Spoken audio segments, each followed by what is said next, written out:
ఆ లేఖలో కూడా స్పష్టంగా ఆయన చెప్పారు, this plan is realised only after many sacrifices by our people. The people of my state rallied for the Visakhapatnam steel plant in which 32 people have laid down their lives. Visakha ఉక్కు ఆంధ్రుల హక్కు in the అండర్వేల్డ్ Andhra Pradesh అని చెప్పని ఈయన స్వయంగా ఆ లెటర్లో కూడా రాశారు. దీని ఇంపార్టెన్స్ ఏంటి, ఎలా వచ్చిందని చెప్పారు. ఫైనల్గా కన్క్లూడ్ చేస్తూ, therefore I request you to kindly reconsider the disinvestment plans of RINL Visakhapatnam and explore other opportunities to put the plant back on track అని చెప్పి గౌరవ ముఖ్యమంత్రి గారు లేఖ రాశారు. దాంతోపాటు రాష్ట్రంలో ఉన్న ప్రధాన ప్రతిపక్షం ఎవరైతే ఈరోజు తెలుగుదేశం పార్టీ జాతీయ అధ్యక్షుడు చంద్రబాబు నాయుడు గారు ఉన్నారో ఆయన కూడా ప్రధానమంత్రి లేఖ రాయడం జరిగింది. ఆయన కూడా సేమ్ జగన్మోహన్ రెడ్డి గారు ఏం చెప్పారో, స్టీల్ ప్లాంట్ బ్యాక్గ్రౌండ్ ఏంటి, ఏ విధంగా సాధించుకున్నాం, దాని హిస్టారికల్ ఇంపార్టెన్స్ ఏంటి, ఎలాగ ఇది తెలుగు వారి గుడి చప్పుడుగా ఉంది, ఎలాగ ఇది ఆంధ్రుల ఆత్మగౌరవం ఉంది, మొత్తం అంతా చెప్పి ఆయన కూడా ప్రధానమంత్రి గారు లేఖ రాసి దీన్ని బిజినెస్మెంట్ సంబంధించిన ప్రపోజల్ని డ్రాప్ చేసుకోమని చెప్పడం జరిగింది. అయితే ఇక్కడ నిన్న నేను కొన్ని టీవీలో కొంతమంది నాయకులు మాట్లాడుతూ ఉన్నారు, చంద్రబాబు నాయుడు గారు ఎందుకు ప్రధానమంత్రికి లేఖ రాయలేదు, ఆయన రాయొచ్చు కదా అని చెప్పారు. అంటే లేఖ స్వయంగా ప్రధానమంత్రికి ఆయన రాయడం జరిగింది. గౌరవ ముఖ్యమంత్రి గారు రాశారు, అపోజిషన్ లీడర్ రాశారు, కమ్యూనిస్ట్ పార్టీలు, జనసేన, మిగతా అన్ని పార్టీలు దీనికి సపోర్ట్ చేస్తూ ఉంటున్నాయి. మరి ఎందుకు ముందుకెళ్ళలేకపోతున్నాం, దీని మీద ఒక కన్స్ట్రక్టివ్ యాక్షన్ ప్లాన్ నేను ఒకటే పడతా ఉన్నాను. ఇప్పుడు నిర్ణయం అయిపోయింది, ఇక దాన్ని మీరు ఎవరు మభ్యపెట్టినా దాన్ని ఎవరు నమ్మరు. సాక్షాత్తు పార్లమెంట్లో ఫైనాన్స్ మినిస్టర్ రిటర్న్గా ఆన్సర్ ఇచ్చారు, అది ముగిసిన అధ్యాయం, స్టీల్ ప్లాంట్ ప్రైవేటైజేషన్ 100% అయిపోతుంది. ఈ విషయంలో స్టేట్ గవర్నమెంట్ కూడా ఎప్పటికప్పుడు చెప్పడం జరిగింది. సో దీనికి సంబంధించిన వాళ్ళు ఏ విధంగా ప్రాసెస్ చేసుకోవాలో దానికి ముందుకు వెళ్తా ఉన్నారు. ఈ నేపథ్యంలో మన ముందు ఉన్న తక్షణ కర్తవ్యం ఏంటి, ఏం చేస్తే ఈ ప్లాంట్ ఈరోజు మనం కాపాడుకోగలుగుతాం, అందరూ కూడా ఒక మాట మీదకి రావాల్సిన అవసరం ఉంది. అందుకే నేను గౌరవ అధికార పార్టీ నాయకులు ఒకటే కోరుతా ఉన్నాను. ఆల్రెడీ చంద్రబాబు నాయుడు గారు మొన్న విశాఖపట్నం వచ్చినప్పుడు ఆయన స్పష్టంగా చెప్పడం జరిగింది, మాకు ఎటువంటి భేషజాలు లేవు, ముఖ్యమంత్రి గారు చొరవ తీసుకోండి, మీతో పాటు మేము నడుస్తాం, మీతో కలిసి మేము వస్తాం, స్టీల్ ప్లాంట్ సాధన కోసం మేము ఎటువంటి భేషాలు కాకుండా మీతో కలిసి పనిచేస్తాం, మీతో పాటు మేము ఉంటామని చెప్పడం జరిగింది. మరి ఎప్పటికైనా సరే గౌరవ ముఖ్యమంత్రి గారు దీని మీద ఇనిషియేషన్ తీసుకోవాలి. దాంతోపాటు ప్రధానంగా రాష్ట్రంలో ఉన్న భారతీయ జనతా పార్టీ పెద్దలు, ఇక్కడ నేషనల్ జనరల్ సెక్రటరీస్ ఉన్నారు, రాష్ట్ర అధ్యక్షులు ఉన్నారు, అలాగే స్పోక్స్ పర్సన్స్ ఉన్నారు, మాజీ మంత్రులు ఉన్నారు, మాజీ ఎంపీలు ఉన్నారు. వీళ్ళందరూ కూడా మీరు కేంద్రం ఎవరైతే నిర్ణయం తీసుకున్నారో వాళ్ళ దగ్గరికి వెళ్ళి దీనికి సంబంధించిన ఇంపార్టెన్స్ తెలియజేసి ఆ నిర్ణయాన్ని రోల్ బ్యాక్ చేసినట్లు వాళ్ళు కూడా ప్రధాన పాత్ర పోషించారు. ఇక్కడ ఇంకోటి కూడా నేను మీ ద్వారా గౌరవ ముఖ్యమంత్రిని కోరుతా ఉన్నాను, ఈ నిర్ణయం వచ్చిన దగ్గర నుంచి కూడా నేరుగా ప్రధానమంత్రి గారిని సీఎం కలిశారని నేను అనట్లేదు, కానీ అనేక సందర్భాల్లో ప్రధానమంత్రి గారితో మాట్లాడే ఆపర్చునిటీ ఆయనకు వచ్చింది. ఈ మధ్యనే నీతి ఆయోగ్ సమావేశం జరిగింది, అలాగే మొన్నే ఒక మ్యారిటైమ్ సమ్మిట్ గౌరవ ప్రధానమంత్రి గారు ఇనాగ్రేట్ దాంట్లో ఈయన పార్టిసిపేట్ చేశారు. ఇట్లా అనేక అకేషన్స్లో ప్రధానమంత్రి గారితో మాట్లాడే అవకాశం సీఎం గారికి వచ్చింది. మరి ఇటువంటి అవకాశాలు వచ్చినప్పుడు ఏదో ఒక ప్లాట్ఫామ్లో ఇట్లా స్టీల్ ప్లాంట్కి సంబంధించిన విషయం కూడా ఆయన మెన్షన్ చేసి ఉండొచ్చు. ఈ విధంగా ఉంది, ఇది తెలుగువాడి గుండె చప్పుడు, దీన్ని ప్రైవేటైజేషన్ కరెక్ట్ కాదని చెప్పని ఆయన అడిగి ఉండొచ్చు. మరి అలా ఎందుకు అడగలేదో మనం ఆలోచించాల్సిన అవసరం ఉంది. ఇప్పటికైనా సరే మనం అందరం కూడా కళ్ళు తెచ్చి ఈ స్టీల్ ప్లాంట్ని కాపాడుకోవడం కోసం ఒక కన్స్ట్రక్టివ్ యాక్షన్ ప్లాన్, నేను రూలింగ్ పార్టీ ఒకటే కోరుతా ఉన్నాను, ఈరోజు అధికారంలో ఉన్న వాళ్ళ మీద ఎక్కువ బాధ్యత ఉంటుంది. అపోజిషన్ వాళ్ళు పోరాటాలు చేస్తామంటారు, రోడ్ల మీదకి వస్తామంటారు, ధర్నాలు చేస్తామంటారు. మీరు ఏదైతే ఒక యాక్షన్ ప్లాన్ చెప్తారో మీతో పాటు మేము నడవడానికి సిద్ధంగా ఉన్నాం. ఇక్కడ వైజాగ్లో ఎంపీ గారు పాదయాత్ర చేశారు, పదండి ఢిల్లీ వెళ్దాం, ఢిల్లీ పాదయాత్ర చేద్దాం, మీరు ఒక కాల్ ఇవ్వండి, మీతో పాటు మేము కూడా అందరూ నడవడానికి సిద్ధంగా ఉన్నాం, అక్కడ ప్రధానమంత్రి కలుద్దాం. ఈరోజు ఒక పక్క రైతాంగం ఎలాంటి పోరాటం చేస్తామో చూస్తూ ఉన్నాం. ఒక స్టీల్ ప్లాంట్ కాపాడుకోవడం కోసం రాజకీయాలు, పార్టీలు అన్నీ పక్కన పెట్టి మనం అందరం కలిసి ఒక మాట మీద పోరాడాల్సిన అవసరం ఉంది. దీనికి సంబంధించి ఏదైతే పవన్ కళ్యాణ్ గారు ఉన్నారో ఆయన కూడా ఒకటే కోరుతా ఉన్నాను, ఆయన ఈ నిర్ణయం వచ్చిన వెంటనే ఢిల్లీ వెళ్ళి కొంతమంది ఢిల్లీలో పెద్దలు కలిసి దీని గురించి చెప్పారని చెప్పారు. అంతటితో ఆయన బాధ్యత అయిపోలేదు. ఈరోజు స్టీల్ ప్లాంట్ కార్మికులు నిన్న సాయంత్రం నుంచి ఎలాంటి ఆందోళనలు ఉన్నారో మనం చూస్తూ ఉన్నాం, వాళ్ళు ఎటువంటి ఉద్రేకమైన పరిస్థితుల్లో ఉన్నారో మనం చూస్తూ ఉన్నాం. మొత్తం రహదారి కూడా దిగ్బంధం చేసి వాడు ఒక పోరాటాలు చేసే మూడ్లో వాడు ఉన్నారు. ఈరోజు మార్నింగ్ అయితే స్టీల్ ప్లాంట్లోకి ఎలా వస్తున్న డైరెక్టర్ని కూడా అడ్డుకొని గొడవ చేసి వాళ్ళందరినీ ఆపేయడం జరిగింది. అంత ఆందోళనలో ఈరోజు కార్మికులు వీళ్ళంతా ఉంటే మనం ఢిల్లీ వెళ్ళి ఒకసారి కలిసి వచ్చామంటే కాదు, పవన్ కళ్యాణ్ గారు కూడా దీని మీద స్పందించాలి. ప్రత్యేకించి ఆయన బీజేపీకి మిత్రపక్షం ఉన్నారు. ఈరోజు పవన్ కళ్యాణ్ గారికి ఉన్న చేసినా కూడా పబ్లిక్లో వేరేగా ఉంటుంది. అవసరం వస్తే ఆయన వచ్చి ఏదైతే జాయింట్ యాక్షన్ కమిటీ ఇక్కడ పోరాటం చేస్తున్నారో ఆ శిబిరంలో ఆయన కూడా వచ్చి కూర్చుంటే దానికి వచ్చే ఇంపార్టెన్స్ వేరేగా ఉంటుంది, ఇంపాక్ట్ వేరేగా ఉంటుంది. ఆయన ఆ నిర్ణయం కూడా తీసుకుని ఈ స్టీల్ ప్లాంట్ పరిరక్షణ కోసం ఆయన ముందుకు రావాలని చెప్పి కూడా ఆయన్ని కోరుతా ఉన్నాం. మరి కొంతమంది రాజీనామాల గురించి కూడా మాట్లాడుతూ ఉన్నారు. నేను ఈరోజు నిర్ణయం వచ్చిన వెంటనే రాజీనామా చేస్తే దాని ఏదో కొంత మసిపూసి మారేడుగా చేసి దాన్ని ఏదో ట్విస్ట్ చేయాలని చేశారు. మళ్ళీ వాళ్ళు కోరుకున్న విధంగా ఏ ఫార్మెట్లో కావాలో ఆ ఫార్మెట్లో కూడా ఇవ్వడం జరిగింది. నేను నిన్న మొన్న కూడా స్పీకర్ కార్యాలయానికి ట్రై చేశాను, ఆయన అందుబాటులోకి రాలేదు. రేపు ఎట్లాగూ బడ్జెట్ సమావేశాలు అవుతా ఉన్నాయి. ఆ బడ్జెట్ సమావేశాల్లో మళ్ళీ on the floor of the house డైరెక్ట్గా స్పీకర్ గారిని అందరి సమక్షంలో అడిగి నా రాజీనామాని ఆమోదింప చేసుకుంటాను. తప్పకుండా మిగతా వాళ్ళు కూడా ఈ రాజీనామాల గురించి ఆలోచిస్తే ఈ ఫలితం కొంచెం డిఫరెంట్గా ఉంటుందని చెప్పి నేను అనుకుంటా ఉన్నాను. మననే మేకపాటి గౌతమ్ మన స్టేట్ ఇండస్ట్రీస్ మినిస్టర్ ఒక మాట చెప్పారు, ఏదో ఒక టీవీలో చూశాను. రాజీనామాలు మాకు చివరి అస్త్రం అని చెప్పారు. Yes, I do agree. మీరు చివరి అస్త్రం అనుకున్నారు, నేను మద్రాస్త్రం అనుకున్నాను. నేను మద్రాస్త్రం అది అనుకుని నేను చేశాను, మీరు చివరి అస్త్రం అన్నారు. కాబట్టి ఇప్పుడు ఆ చివరి అస్త్రానికి సమయం ఆసన్నమైంది. ఇంకా నవ్ ఆర్ నెవర్. ఈ రోజు కానీ మనం నిర్ణయం తీసుకొని ఒక తిరుగులేని పోరాటం, రాజీలేని పోరాటం చేయకపోతే ఇక రాజీనామాలు చేసే అవసరం కూడా మనకు రాదు. ఎందుకంటే నిర్ణయం అయిపోయి దాని మీద ప్రాసెస్ జరుగుతూ ఉంది. కాబట్టి ఇప్పుడు హై టైం మీరు చెప్పినట్టు చివరస్త్రంగా దాన్ని తీసుకున్నారు. కాబట్టి చివరస్త్రంగా ఇప్పుడు ప్రయోగించండి. ఆ రాజీనామాలకు అందరూ సిద్ధం కండి. గతంలో జగన్మోహన్ రెడ్డి గారు చెప్పారు, విజయసాయి రెడ్డి గారు చెప్పారు, చాలామంది చెప్పారు. మనం రాష్ట్రంలో ఉన్న 175 మంది ఎమ్మెల్యేలు, 25 మంది ఎంపీలు ఒక్కసారి రాజీనామా చేస్తే దేశం మొత్తం కూడా మన వైపు చూస్తుంది, ఢిల్లీ పెద్దలు దిగి వస్తారు అని చాలా కేసెస్లో చాలాసార్లు మనం చెప్పారు. సో ఇప్పుడు అటువంటి హిస్టారికల్ నెసిటీ మనకు వచ్చింది.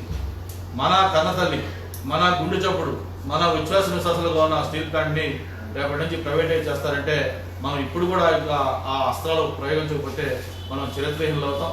ఒక పక్క కార్మికులు, మరో పక్క ఉద్యోగులు, వీళ్ళందరికంటే ప్రధానంగా అక్కడ వీళ్ళున్నారు నిర్వాసితులు. దాదాపు వేల మంది కుటుంబాలు వాళ్ళ భూములు త్యాగం చేసి నిర్వాసితులు అక్కడ ఉన్నారు. వాళ్ళది ఇంకా సొల్యూషన్ లేని సమస్య వాళ్ళది.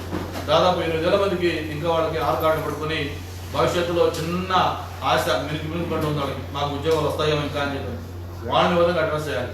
ఇక్కడ ఒకటే గవర్నమెంట్ ఆఫ్ ఇండియా డిసిషన్ తీసుకోవచ్చు. మొత్తం దేశంలో ఉన్న అన్ని స్టీల్ ప్లాంట్ ప్రైవేటైజ్ చేస్తా ఉన్నారా? లేదు ఓన్లీ విశాఖపట్నం స్టీల్ ప్లాంట్ లేకపోతే సౌత్ ఇండియాలో పని చేస్తా ఉన్నారా? ఎందుకు సెయిల్ గురించి ఎందుకు ఆలోచించలేదు తెలియదు. సెయిల్ కూడా స్టీల్ ప్లాంటే, అవి కూడా ఎందుకు ప్రైవేటైజేషన్ పెట్టలేదు మీరు?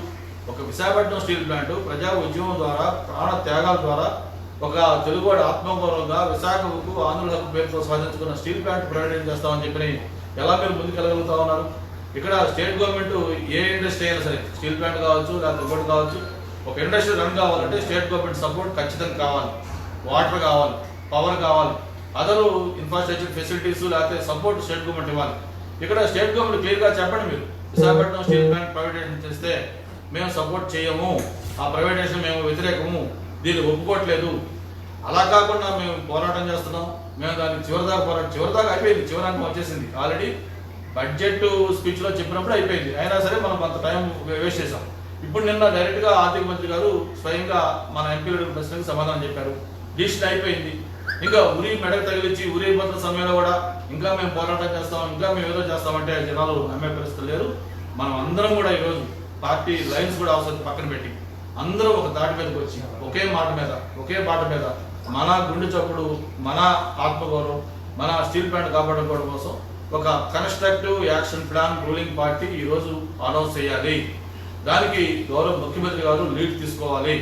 దీని మీద బ్లేమ్ గేమ్ లేకపోతే నేను చూస్తా ఉన్నాను, నిన్న మన టీవీలో కూడా వస్తా ఉన్నాయి, ఇది తెలుగుదేశం హయాంలోనే దీనికి బిజెం పెడుతున్న ఒక ఆయన అంటాడు. లేదు దీనికి జగన్మోహన్ రెడ్డి గారు రూపాయి గారు ఒప్పుకున్నారు, ఇంకోరు అంటా ఉన్నారు. లేదు భారతీయ జనతా పార్టీ నాయకులు దీనికి సపోర్ట్ ఒప్పుకున్నారు. ఇట్లా ఒకరి మీద ఒకరు మనం బ్లేమ్ చేసుకొని ఫాల్ట్ ఫైండింగ్ పెట్టుకుంటే మనం నష్టపోతాం. మన తెలుగు వాళ్ళకి మళ్ళీ ఒకసారి స్పెషల్ స్టేటస్ ద్వారా ఏ విధంగా మనం మోసపోయామో, నష్టం జరిగిందో అలాంటి నష్టం మోసం మళ్ళీ జరిగిపోతా ఉంది. కాబట్టి నేను ఒకటే కోరుతా ఉన్నాను గౌరవ ముఖ్యమంత్రి గారిని, చంద్రబాబు నాయుడు గారు ఏదైతే ఒక అడుగు ముందుకేసి మాకు ఎటువంటి భేషజాలు లేవు, నేను సీనియర్ నాయకుడితోనే ఇగోలు నాకు లేవు, ముఖ్యమంత్రి గారిని లీడ్ తీసుకోమనండి, నేను ఆయనతో పాటు నడుస్తా అని చెప్పిన తర్వాత గౌరవ ముఖ్యమంత్రి గారు ఖచ్చితంగా దాని మీద లీడ్ తీసుకోవాలి. అంతేకాదు తెలుగుదేశం పార్టీ నుంచి స్టాండ్ కూడా చెప్పడం జరిగింది. మీరు పదవులకు రాజీనామా చేస్తే మీ మీద పోటీ పెట్టడం కూడా ఒక అడుగు ముందుగా చెప్పారు. ఎందుకంటే అపోజిషన్ పార్టీ చెప్పగలసింది ఇంకేం లేదు కదా. మీరు ఎటువంటి నిర్ణయం తీసుకున్నా స్టీల్ ప్లాంట్ పరిరక్షణ కోసం మీతో పాటు మేము నడుస్తాము, మీతో పాటు మేము ఉంటామని చెప్పని అన్కండిషనల్గా అన్ని పార్టీలు చెప్పినప్పుడు గౌరవ ముఖ్యమంత్రి గారు దీని మీద ఇనిషియేషన్ తీసుకొని దీన్ని కాపాడవలసిన బాధ్యత ఆయన పైన ఉంది. నేను ఒకటే మళ్ళీ చెప్పేది, దీనికి ఒక కన్స్ట్రక్టివ్ యాక్షన్ ప్లాన్ ఏంటనేది అధికార పార్టీ జాయింట్ యాక్షన్ కమిటీ అక్కడ గత కొద్ది రోజులుగా ధర్నా చేస్తూ ఉన్నారు, రిలే నిరాహారదీక్షలు చేస్తూ ఉన్నారు. వాళ్ళతో కూడా మాట్లాడండి. చివరికి వాళ్ళందరూ కూడా రాజకీయ పార్టీలు అంటే నమ్మకం పోయే పరిస్థితి వచ్చింది. వీళ్ళు మాటలు చెప్తారు తప్ప ఏమీ చేయరు అనే ఒక నిర్ణయాన్ని కూడా వచ్చే అవకాశం కలుగుతోంది. కాబట్టి ఇప్పుడైనా సరే మనం అందరం కలిసి స్టీల్ ప్లాంట్ కాపాడుకోవడం కోసం ఈ కన్స్ట్రక్టివ్ యాక్షన్ ప్లాన్ ఏంటో తయారు చేసి చెప్పండి. మీతో పాటు మేముంటాం, అందరం కలిసి వెళ్దాం. ఇక్కడ భారతీయ జనతా పార్టీ లేకపోతే జనసేన కూడా కలుపుకోవాలి. అటు వామపక్షాలు అలాగే పోరాటం చేస్తూ ఉన్నాయి, అధికార పార్టీ ఉంటుంది, అపోజిషన్ పార్టీ ఉంటాయి. అందరం కలిసి ఒక మాట మీద మనం ముందుకెళ్తే తప్పకుండా ఈ నిర్ణయాన్ని రోల్ బ్యాక్ చేసే అవకాశం ఉంది. మళ్ళీ నిన్న కూడా బీజేపీ పెద్దలు అంటున్నారు స్టీల్ ప్లాంట్ అక్కడే సురక్షితంగా ఉంటుంది, ఉద్యోగుల భద్రతకి ఏమీ నష్టం లేదు అంటే ఎంత మనల్ని మభ్యపెడుతున్నారంటే స్టీల్ ప్లాంట్ ఇక్కడే ఉంటుందంటే కొద్ది రోజులు లాభాలు వస్తే ఉంటుంది. ఎప్పుడైతే నష్టాలు వస్తాయో ప్రైవేటైజేషన్ చేసిన తర్వాత ఒక ఇండివిజువల్ లేకపోతే కార్పొరేట్ కంపెనీ తీసుకుంటే ఒక్క క్షణం ఆలోచించరు, వెంటనే మూసేస్తారు, దాన్ని ఎలా రియల్ షెడ్యూల్ చేయాలో చేస్తారు. దానికి మనకి లివింగ్ ఎగ్జాంపుల్ మనం చూస్తా ఉన్నాం హిందుస్థాన్ జింక్. ఆ రోజు దానికి ఇన్వెస్ట్మెంట్ దీంట్లో మొత్తం స్టెరిలైట్ గ్రూప్ వేదాంత గ్రూప్ ఇస్తే దాన్ని కొద్ది రోజులు 3 ఏళ్ళు రన్ చేశారు. ఆ తర్వాత ఏమైంది మనం చూస్తా ఉన్నాం, స్టీల్ ప్లాంట్ పరిస్థితి కూడా అలాగే అవుతుంది. రేపు ప్రైవేట్ వస్తే జింక్ ఫ్యాక్టరీ 3 ఏళ్ళు రన్ చేసి మిషనరీ మొత్తం స్క్రాప్ కింద అమ్మేసుకున్నారు. దాన్ని ఈరోజు కమర్షియల్ కన్వర్షన్ చేసి రియల్ ఎస్టేట్ చేయాలని ప్లాన్ చేస్తా ఉన్నారు. విశాఖపట్నం స్టీల్ ప్లాంట్కి వేలాది ఎకరాల భూమి ఉంది, దాని వాల్యూ చేసుకుంటే ఈరోజు కనీసం 2 లక్షల కోట్లు ఉంటుంది. మరి అటువంటి స్టీల్ ప్లాంట్ దాన్ని కేవలం నష్టాల కారణంగా ఈ విధంగా చేయడం కరెక్ట్ కాదు. అలాగే స్టేట్ గవర్నమెంట్ గతంలో ఒక ప్రపోజల్ కూడా పెట్టారు, అది అఫిషియల్గా లేకపోతే చెప్పారా లేదు ఓవరాల్గా అన్నారు నాకు తెలియదు. గౌతమ్ రెడ్డి గారు ఎవరో అవసరం వస్తే మేమే స్టీల్ ప్లాంట్ని స్టేట్ గవర్నమెంట్ కొంటుందని చెప్పారు, లేదు సెయిల్లో మెర్జ్ చేయమని చెప్పాను, లేదు ఎన్ఎండిస్తో కలపని చెప్పాను.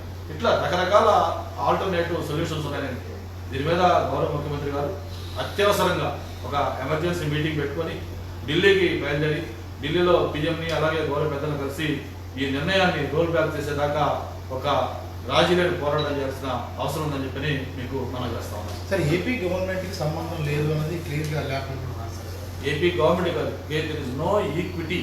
ఏపీ గవర్నమెంట్ ఈక్విటీ లేదు. బట్ ప్రైవేటీకరణ విషయంలో ఏపీ ప్రైవేటీకరణలో దానికి సంబంధం లేదనే రాయాల. ఏపీ గవర్నమెంట్కి సంబంధం లేదంటే ఈక్విటీ లేదండి. గవర్నమెంట్ ఈజ్ కన్సల్టెడ్, ఎప్పటికప్పుడు కన్సల్ట్ చేసాం. తర్వాత గతంలో కూడా ఎవరెవరు వచ్చారు, ఇప్పుడు ఎన్నిసార్లు కలిశారు, మొత్తం అన్ని date wise last time recent question కూడా ఆన్సర్ చెప్పారు. అంటే నేను ఇక్కడ నేనేమంటానంటే ఇక్కడ దీంట్లో నేను బ్లేమ్ ఇవ్వద్దు, ఉందా లేదనేది కాదు. ఇప్పుడు మనం రూలింగ్లో ఉన్నాం, ప్రస్తుతం బీజేపీ అధికారంలో ఉంది, ఇక్కడ వైసీపీ అధికారంలో ఉంది. మన టైంలో ఒక ప్రజా వ్యతిరేక నిర్ణయం తీసుకుంటారు, దాన్ని మనం కాపాడుకోవాల్సిన నెక్స్ట్ రూలింగ్ పార్టీ ప్రధానం ఉంటుంది. అపోజిషన్ పార్టీస్ మిగతా రాజకీయ పార్టీలు దానికి సహకరించాల్సిన బాధ్యత ఉంది. సో అది చేయమంటున్నాం. దీంట్లో వైసీపీయా లేకపోతే కూడా కాదు, ఇక్కడ గవర్నమెంట్ అధికారంలో ఉన్న గవర్నమెంట్కి ముఖ్యమంత్రి కొన్ని విశేష అధికారాలు ఉంటాయి. ఇప్పుడు ఈరోజు స్టేట్ గవర్నమెంట్ అనుకుంటే రేపు మేము వాటర్ ఇవ్వన్నాం అనుకోండి స్టీల్ ప్లాంట్కి, ప్రైవేట్ వచ్చి ఏం చేస్తారు కదా, ఏం చేయలేదు. స్టేట్ గవర్నమెంట్కి ఇక్కడ ఈక్విటీ లేదు కదా, clear. The state government does not have any equity RNL, ఇది అందరికీ తెలిసిన విషయమే, ఎవరికి కాదనట్లేదు. But however the state government is consulted అంటే ఇట్లా మేము చేస్తా ఉన్నాం అనేది ఈ స్టేట్ గవర్నమెంట్ కాదు, ఎక్కడైనా ఏ స్టేట్ ఒక ఇండస్ట్రీ ఉన్నప్పుడు డిసిషన్ తీసుకున్నప్పుడు government of India they will definitely inform the state government, they will consult, డెఫినెట్గా చీఫ్ మినిస్టర్ కన్సల్ట్ చేస్తారు ఇట్లా చేయబోతున్నాం అని చెప్పారు. దాంట్లో దీన్ని తప్పనట్లా ఇది జరుగుతున్నప్పుడు ఇంక దీనిలో మనం ఇంకా మౌనం వహించడము, ఇంకా మనం ఏదో దీనిలో లెథర్జెటిక్ ఉంటే ఆ నిర్ణయం జరిగిపోయింది, ఆల్రెడీ మెడకు ఊరి తగిలిచ్చేశారు, any moment they will implement అయిపోయింది. అంత స్పష్టంగా మినిస్టర్ ఎవరైతే cabinet minister, finance minister, helm of affairs చూసే మినిస్టర్ ఉన్నారో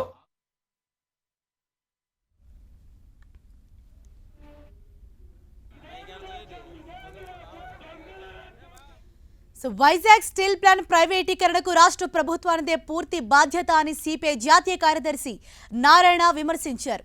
కేంద్రంపై రాజకీయంగా ఒత్తిడి తీసుకురావడంలో సర్కార్ విఫలమైందన్నారు. అన్ని రాజకీయ పార్టీలతో చర్చించి ఐక్య ఉద్యమాన్ని నిర్మించి ఉంటే ప్రైవేటీకరణపై కేంద్రం దిగివచ్చేదన్నారు నారాయణ. ముఖ్యమంత్రి నాయకత్వాన అఖిలపక్ష కమిటీ ఏర్పాటు చేసి రాజకీయ పనులు సాగించకుండా పోతే కేవలం ఉత్తరాల ద్వారా సాధ్యం కాదని చెప్పేసి పదే హెచ్చరిస్తూనే ఉన్నాం. కానీ ముఖ్యమంత్రి పరిశీలన పెట్టి ఆయన పార్లమెంట్ సభ్యులతో వాళ్ళ పార్టీతోటి ఇక్కడ ఒక మాట ఆడొక మాట చేస్తూ ఉన్నారు. ఇక్కడేమో పాదయాత్ర, అక్కడేమో పాదపూజ చేసేటువంటి పద్ధతులు ఉన్నప్పుడు ఎవరు పట్టించుకుంటాడు? దాని మీద ఎంత చెప్పినా సరే ముఖ్యమంత్రి పట్టించుకోలేదు. కాబట్టి పూర్తి నైతిక బాధ్యత రాష్ట్ర ముఖ్యమంత్రి జగన్మోహన్ రెడ్డి వహించాల్సి వస్తుంది. ఈయన తగిన పద్ధతుల్లో పోరాటం సాగించుంటే, రాజకీయ ఐక్య ఉద్యమాన్ని నిర్మించుంటే కేంద్ర ప్రభుత్వం అంత ఈజీగా అంత ధైర్యంగా ఈ మాట చెప్పేవాళ్ళు కాదు.